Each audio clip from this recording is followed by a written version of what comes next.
For just the fourth time in American history, congressional leaders are putting forth articles of impeachment against the President of the United States.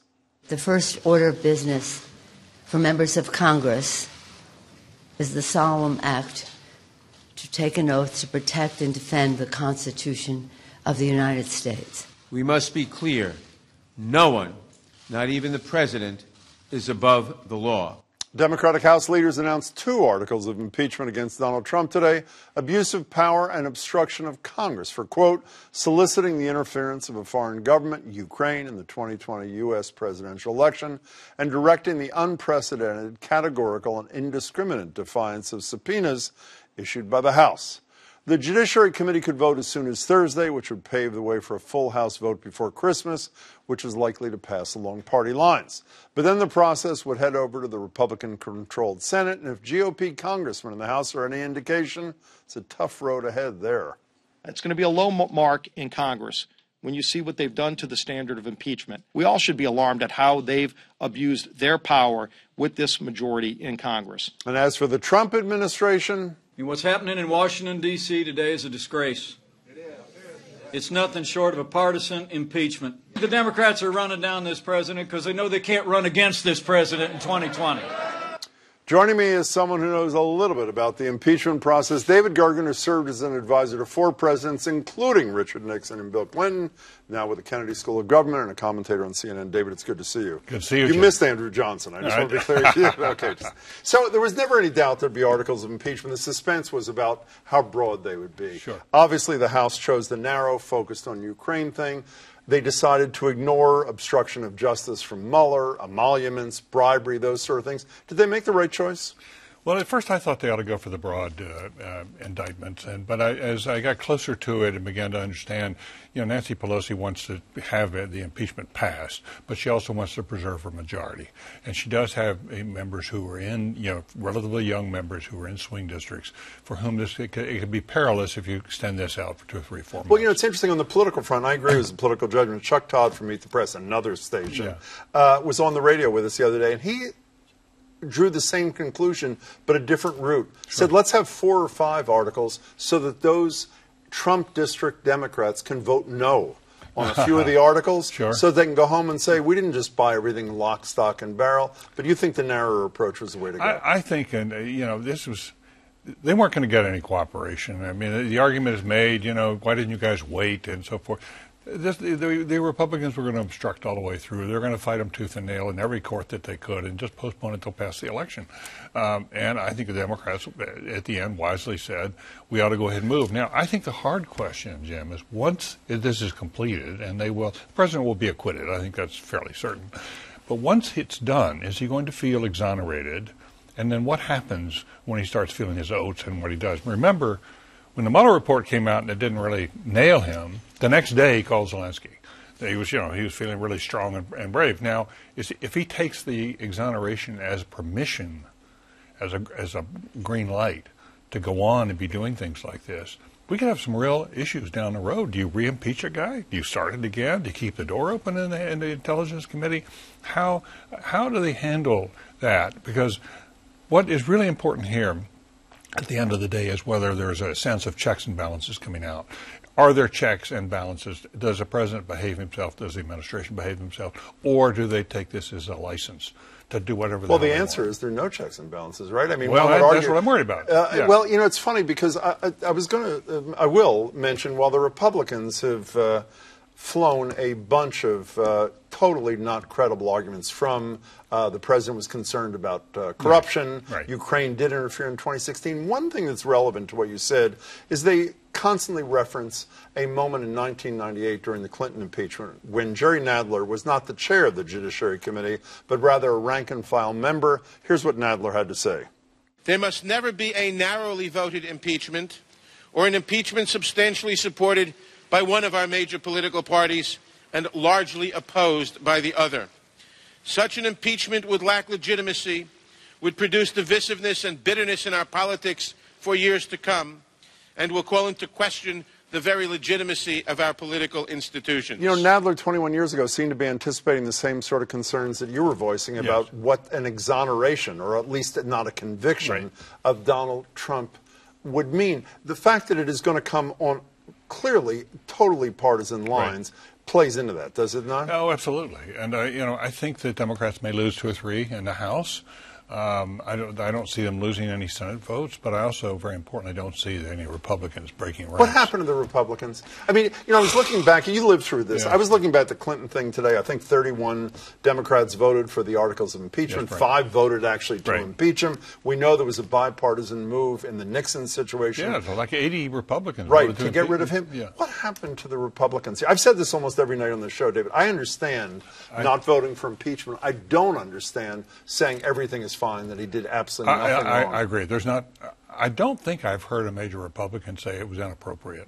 That call was inappropriate. Well, Mitt Romney had it in that direction, but then but in the House proceedings, they were all hard over nothing happened. So is it what Dan Goldman suggested? I think it was with Ambassador Yovanovitch, that they're all scared of a tweet from the president. I'm serious. Well, I think they are. I think they're very wary of 2 things. One is that he'll nail them, and he'll go after them. And once he goes after them, then the base goes after them, and they pay a price in the general. They pay a price in a primary. They could pay a price in the general election. I do think that this is what's interesting to me is that how many people are betting that Trumpism is going to outlast Trump.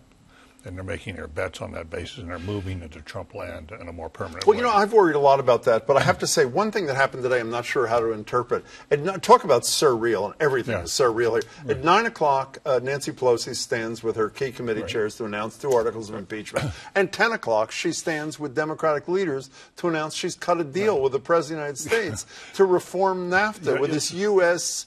MCA thing. It's like a split screen. It really is. And it really is related to the polarization of the country. On one half of the screen, you see a president that the Democrats, feel is awful and shouldn't be there in office. On the other half of the screen, there's a president they can sort of work with.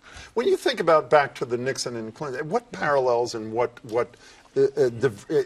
going in different directions do you think about? Well, I think critically, this seemed much less historic than did the Nixon. I went to school with Bob Woodward, and we used to talk on the phone during those days from time to time. And we both sort of worry about the pillars of the Republic crumbling and falling. And there was a real sense that things could fall apart. And you don't have that sense here. What you have is a sense of just bitterness and disgust with the system and people losing faith. But you don't have a sense that this particular act. Did you feel a sense of history today? Yeah, I'm so glad. I would have been embarrassed to say this on the air had you not started the conversation. I do the mandatory because technically it is true. Right. I'm on the radio today, and a historic announcement was made at 9 o'clock this morning. I don't really believe it. It feels like just another day in the life of Trump. Even though there have only been 3 presidents impeached, he'll be the 3rd by the end of by next week in the history of this country. Well, I think that's right. First of all, I think we use the word historic too often. When we're banding about. But it is historic. It's only been important. Done. Okay. But I also think that looking beyond Trump, we have come to weaponize the impeachment as a partisan issue. So in our first 36 presidents, we only had 1 president who was impeached.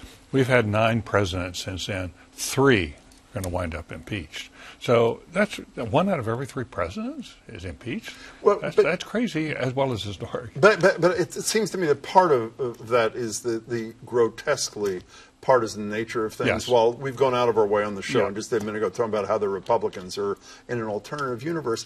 Why couldn't a Democrat during this process have said, even though the allegations you're making about corruption and the Bidens is untrue, I too am deeply troubled by the fact that Hunter Biden was making $50,000 or $60,000 a month for a country solely, I think it's fair to say, because he's the son of the Vice President of the United States. He didn't break any laws. I understand but that. It does seem to me offensive. Don't you think it would have cracked open the minds of the American people a little bit more if Democrats had the ability or willingness to say those kind of things? Neither side is really talking full truth now. So answer your own question. I worry about this or think about this almost all the time. Does Trumpism survive Donald Trump, whether he won't be removed, whether it's 1 term, 2 terms? Does it linger beyond him? If there's some major scandal that goes beyond what we're seeing now, some really big dramatic scandal, then I think it could well crumble. If the economy just tanks, which I don't see happening, but if it were to tank, then a lot of it could crumble. But otherwise, I think we're looking at a much closer election than we thought we were 3 months ago. I want to get back to that election in a minute. When you say if a major scandal were to break, what is a more major scandal than trying to cut a deal with the leader of a foreign country to investigate your rivals, in return for which I'll let you know whether you're getting $400 million? Well, I think there are two scandals here. One is deals with that first issue of calling him, and that's why I feel so strongly that if he's exonerated and he feels that way, the shakedowns may occur in more than one country. We don't even know how many shakedowns are going on now anyway.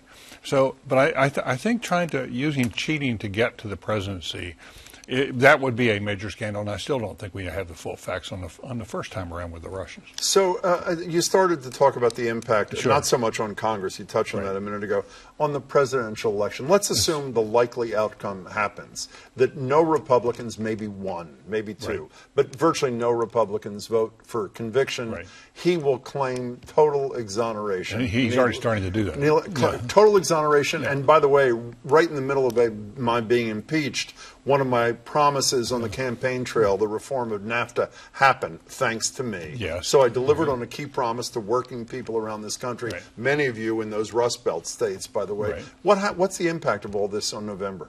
November a year for from him, now? for the presidential election. I think he comes out of this potentially strengthened in the upper Midwestern states and in the swing states. One is hearing reports like that already, but there's no reliable information. I think we have to wait a few days, be patient about this.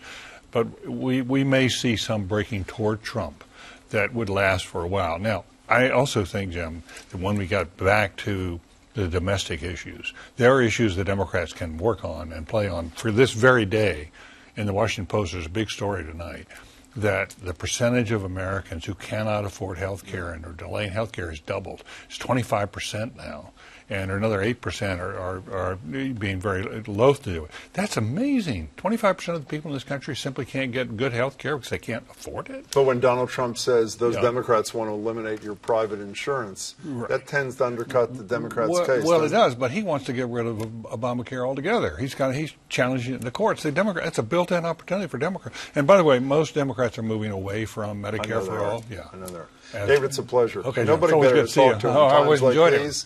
It was historic, despite what we both said. Good to see you.